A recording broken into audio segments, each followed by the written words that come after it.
Affordable health care coverage can be a challenge for Missouri farmers. A bill in the House wants to change that. Chris Bryant shows us one family's very expensive plan and the need for more options. Brian Kagi owns Kagi Farms here in Missouri. Currently, his family of 5 and his mother are on a private insurance plan. It's always something we think about. We try to be as safe as possible, but ultimately, whether you're in a dangerous occupation or not,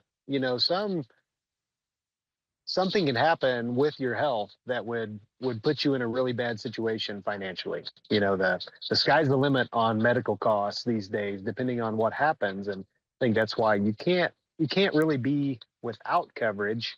But there's just a lot of disappointment in how much you have to pay to be covered. The premiums for the Kagi family are $3,200 a month with a nearly $14,000 deductible. The family is hoping recent testimony in the Missouri House could lead to a more affordable option. Our son was born March of 23. And, by the time we finally got billed for that, there were some negotiated discounts, but that pretty much all came out of pocket. House Bill 366 would allow organizations like Missouri Farm Bureau to offer health coverage plans to their members. Call it a donut hole effect, essentially, that was created by the Affordable Care Act. The Affordable Care Act has certainly had its positive impacts. If you make just enough income that you don't qualify for a subsidized plan, it can be cost prohibitive. Which is why Missouri Farm Bureau is hopeful to become the 11th state to offer members a new option for health care coverage. It truly is just a common sense solution that is proven.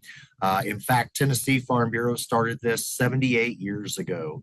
And since 2018, 9 other state farm bureaus have joined in this effort.